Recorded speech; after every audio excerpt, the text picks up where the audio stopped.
Good morning, children. Welcome back to English class. Hope you all are fine and safe.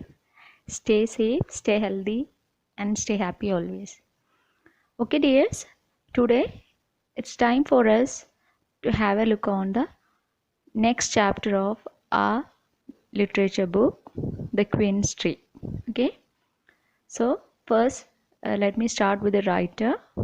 The story, The Queen's Tree, is written by a world famous British writer, Hector Hugh Munro, who was better known by the pen name Saki. He is considered a master of the short story and is often compared to other famous writers such as O. Henry and Dorothy Parker. And his stories are clever, witty, and mischievous, little bit confusing too. Okay, and in the story, the Queen's Tree, the speaker, the writer, shows how a young girl made up an elaborate story about hidden jewels to stop her aunt from forcing a tenant to go away. Okay, so let's come to the story.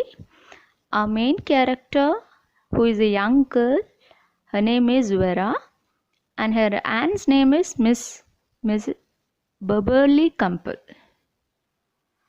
And the tenant of this Mrs. Beverly Cumble is Mrs. Betsy Muller. Okay, so now let's have a look on the story.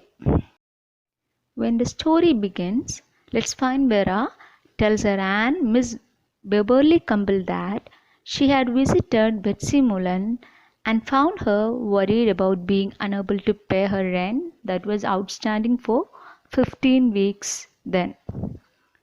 The aunt does not share Vera's concern for the poor tenant because she feels Betsy Mullen takes advantage of sympathetic benefactors and says that she could move to a cheaper cottage at the other end of the town. But Vera protests that Betsy Mullen will never get another house with such a large garden, and it was the garden of Quince fruit. Okay. Also, she must not be asked to move because she must love the only quince tree in the neighborhood that is the pride of her garden. And she does not plunder its fruit to make jam too. Then Miss Cumble feels it is sensible for Betsy to move since she hardly has furniture to fill the cottage. According to Vera, what Betsy lacked in quantity, she made up in quality. She had valuable things in her house. And Vera becomes secretive as she hints on valuables that do not belong to Betsy. She whets her aunt's curiosity by pretending to be reluctant to disclose a closely guarded secret. Nevertheless, she talks of newspapers writing about the police and detectives searching for something invaluable hidden in Betsy's cottage. Betsy does not know how precious they are, but she knows she has to guard the secret. The owners had hidden their prized possession in Betsy's cottage because it looked suitable to hide it there.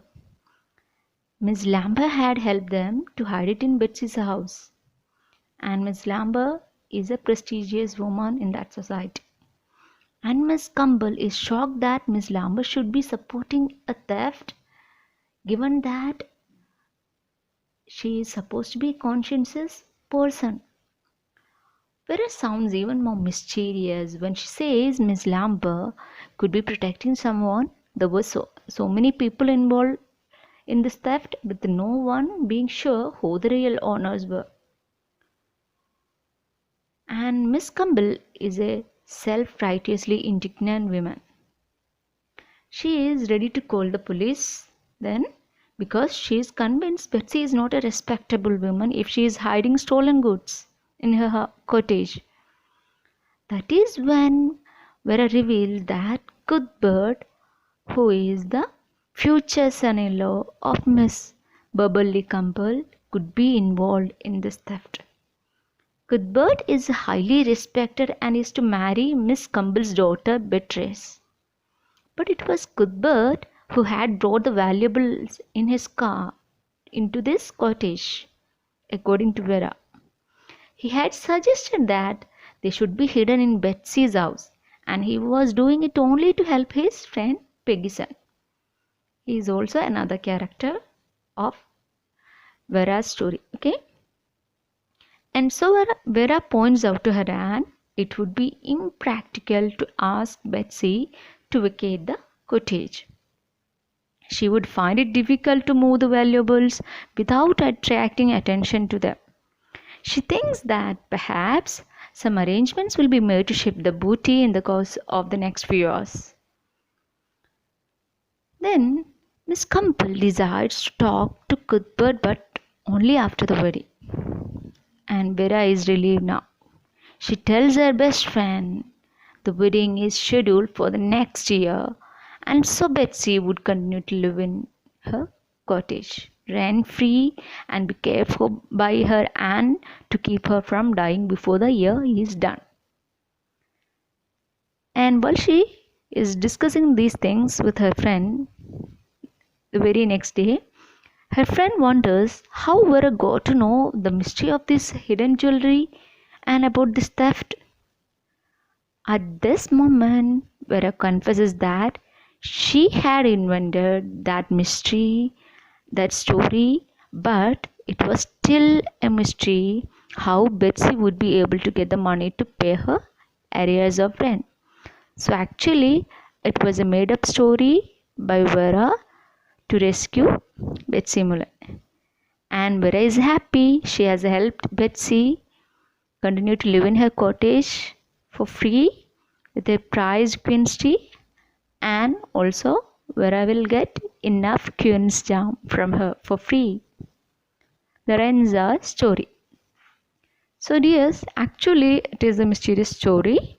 You might be confused with the story while you're reading, but just understand that this is a story of a young girl who was very good at making stories of her own.